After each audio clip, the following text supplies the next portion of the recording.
நாம் இன்றைக்கி வந்து மைக்ரோ கிரீன்ஸ் சொல்லுவாங்கள்ல, அது எப்படி க்ரோ பண்ணுறது, அதுக்கப்புறம் அதில் ஒரு சாலட் ரெடி பண்ண போகிறோம்.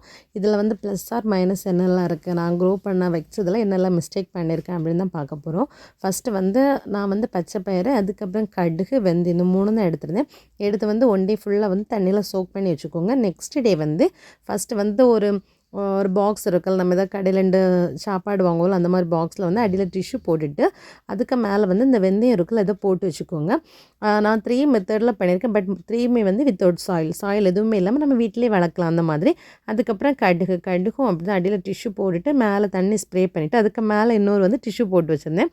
அதுக்கப்புறமா பச்சை பயிறு இருக்குல்ல, அது டிஃப்ரெண்ட் மெத்தடு, இந்த மெத்தட் பண்ண வேண்டாம் அப்படின்னு சொல்லிவிட்டு அதில் என்ன பண்ணியிருந்தேன்னா, அடியில் ஒரு தட்டில் வந்து கொஞ்சம் தண்ணி வச்சுருந்தேன். இதில் தண்ணி வச்சுட்டு அதுக்கு மேலே சின்ன ஒரு ஹோல் உள்ள ஒரு பாக்ஸு, அதில் வந்து அந்த தண்ணி வந்து அந்த பச்சை பயிரில் வந்து எப்போவுமே வந்து பட்டுகிட்டே இருக்கும். அந்த மாதிரி இந்த மாதிரி பாக்ஸ் வச்சுட்டு இதுக்கு மேலே என்ன பண்ணணும்னா, அந்த பச்சை பயிரை நம்ம போடணும்.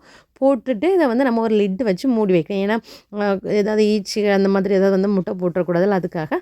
அதுக்கப்புறம் என்ன பண்ணால் டெய்லி அந்த அடியில் இருக்க வாட்டர் வந்து மாற்றணும். சிலவங்க சொல்கிறாங்க இந்த தண்ணியில் வைக்கிற இது வந்து மெத்தட் வந்து சக்ஸஸ் ஆகலை, தண்ணி ஸ்மெல் வருது அப்படிங்கிறாங்க. அவங்க தண்ணி வந்து சேஞ்ச் பண்ண மாட்டாங்க.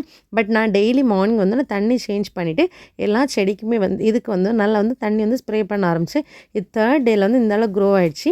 இதில் என்ன பண்ணணும்னா, நம்ம வந்து அதை வந்து நான் என்ன பண்ணிட்டேன்னா கிளறி விட்டுட்டே இருந்தேன். டெய்லி அதை பச்சை பயிறுக்குள்ள அதை வந்து கிளறி விட்டுட்டே இருந்தேன். பட் அப்படி நம்ம விடக்கூடாது. அதை அப்படியே வச்சுட்டு நம்ம டெய்லி வந்து அப்பப்போ தண்ணி வந்து ஸ்ப்ரே பண்ணிக்கணும், தண்ணியும் சேஞ்ச் பண்ணிக்கணும்.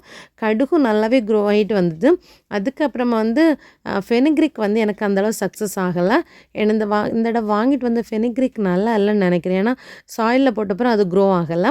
அதுக்கப்புறம் மஸ்டர்டும் தண்ணி எடுத்து பாக்ஸில் வைக்க ஆரம்பிச்சிட்டு அது வந்து எதாவது நம்ம குழம்பு இப்போல பருப்பு குழம்பு சாம்பாரை வைக்கும்போது லாஸ்ட்டாக வந்து போட்டுப்பேன். நல்லா தனியாக வந்து அதை ஃப்ரை பண்ணி ரொம்ப சாப்பிடக்கூடாது. பட் ராவாக சாப்பிடலாம். அதனால தான் ஒரு சாலட் மேக் பண்ணலாம் அப்படின்னு சொல்லிட்டு அடுத்து ஒரு சாலட் மேக் பண்ண போகிறேன். சம்டைம் இந்த மாதிரி டெய்லி வந்து ஏன்னா வந்து அது அன்ஈவனாக க்ரோ ஆக ஆரம்பிச்சிச்சு. ஏன்னா நான் அதை வந்து மிக்ஸ் பண்ணி விடுறதுனால அது வந்து கரெக்டாக வந்து ப்ராப்பராக க்ரோ ஆகலை. ஒன்று இன்றைக்கி 10 இன்னைக்கு க்ரோ ஆகும், நாளைக்கு அதுக்கடுத்து 10 மீதி பேலன்ஸ் 10 வந்து க்ரோ ஆகும். அதனால் வந்து க்ரோ ஆக நான் என்ன பண்ணேன், எடுத்து அதை வாஷ் பண்ணி காய வச்சு ஃப்ரிட்ஜில் ஸ்டோர் பண்ண ஆரம்பித்தேன். ஏன்னா சம்டைம் அது கெட்டு போயிடக்கூடாது. ஏன்னா 2 இலை வந்து தான் அது மைக்ரோ கிரீன்ஸ், அதை விட எக்ஸ்ட்ரா இலை வந்து அதை சாப்பிடக்கூடாதுன்னு சொல்லிவிடுவாங்க. அதனால் வந்து 2 இலை வாரது வரை மட்டும்தான் அதை வந்து வெயிட் பண்ணியிருந்தோம். பட் பிள்ளைங்க பார்க்கும்போது அப்பப்போ ஒன்று எடுப்பான், வாஷ் பண்ணால் சாப்பிட்டுட்டு போயிட்டே இருப்பான். அது அவனுக்கு ரொம்ப பிடிக்க ஆரம்பிச்சிச்சு பையனுக்கும். அவனும் சாப்பிட்டா சரி ஓகே ஒரு சாலடெல்லாம் பண்ணலாம் அப்படின்னு சொல்லிட்டு அதுக்கப்புறம் ரெடி பண்ணிவிடுது. அதை வந்து நீங்கள் கட் பண்ணியும் எடுக்கலாம். நான் ஒன்றுனா க்ரோ ஆகிறனால ஒன்றுனா பிடுங்கி எடுத்துகிட்டு இருந்தேன். பிடுங்கி எடுத்து அதோட வேரை மட்டும் லைட்டாக நம்ம சும்மா திருகி எடுத்தால் அது வந்துடுது. அதுக்கப்புறம் வாஷ் பண்ணேன். அதுக்கப்புறம் நம்ம எடுத்துகிட்டு மீதி பேலன்ஸில் வந்து நல்லா ஸ்ப்ரே பண்ண ஆரம்பிச்சு. பட் அதே போல் நான் எடுத்ததும் கொஞ்சம் நிறையவே எடுத்துட்டேன். இதில் வந்து கரெக்டாக அந்த நம்ம பாத்திரம் இருக்குல்ல, அதுக்கு அளவு ஒன்றா இருக்கிற மாதிரி போடணும். நான் என்ன பண்ணேன், நிறைய எக்ஸ்ட்ரா அதுக்கு மேலே ஆகிடுச்சு. அதனால் வந்து அதுக்கு க்ரோ ஆகிறதுக்கும் இடம் இல்லை. அதுக்கப்புறம் இதை எடுத்து சின்ன சின்ன குட்டி குட்டி பீசஸாக நம்ம வந்து கட் பண்ணிக்கணும். பெருசாலாம் சாப்பிட முடியாது. பட் சாம்பார்லாம் போடும்போது இந்த மாதிரியே போட்டுட்டிங்கன்னா போதும், டிஃப்ரெண்ட் தெரியுது. எதுவுமே தெரியும். நார்மல் நம்ம எப்படி சாம்பார் சாப்பிட்றோமோ அப்படி தான் இருக்கும். பிள்ளைங்களுக்கு நம்ம ஏமாற்றி கொடுத்துடலாம். சம்டைம்ஸ் சாப்பிடாத பிள்ளைங்களுக்கு கூட கொடுத்துடலாம். இதை வந்து நம்ம நல்லா கொஞ்சம் வந்து இன்னும் பொடியாக கட் பண்ணி தோசை செய்யலாம், இல்லை இட்லி செய்யலாம், இல்லை சிலவங்க பணியாரம் செய்வாங்கல்ல, அந்த மாதிரி கூட அதில் கூட நம்ம சாப்பிட்டுக்கலாம். நமக்கு என்னென்ன டிஃப்ரெண்ட்டாக பிள்ளைங்களுக்கு எப்படி கொடுத்தா ஹெல்த்தியோ அந்த மாதிரி வந்து நம்ம வந்து கொடுத்துக்கலாம். இப்படி தான் கொடுக்கணும் அப்படின்னு இல்லை. பட் ஹெல்த்தியாக ஒரு திங்ஸ் கொடுக்கணுன்னா அது என்ன மாதிரி விதத்தில் இன்னும் ஒரு ஹெல்த்தான ஒரு இதில் கூட நம்ம சேர்த்து கொடுக்கலாம். சப்பாத்தியில் கூட நீங்கள் இது பண்ணி கொடுத்துக்கலாம். சப்பாத்தி நம்ம பீட்ரூட் சப்பாத்தி, கேரட் சப்பாத்தி எல்லாம் பண்ணுவோம்ல, அதே மாதிரி இதே வந்து குட்டி குட்டியாக கட் பண்ணி நீங்கள் போடணும். பெருசாக இருந்தால் சம்டைம்ஸ் சாப்பிட மாட்டாங்க. குட்டியாக இருக்கும்போது சப்பாத்தியோட சேர்த்து அவங்க கடிச்சு சாப்பிட்ருவாங்க.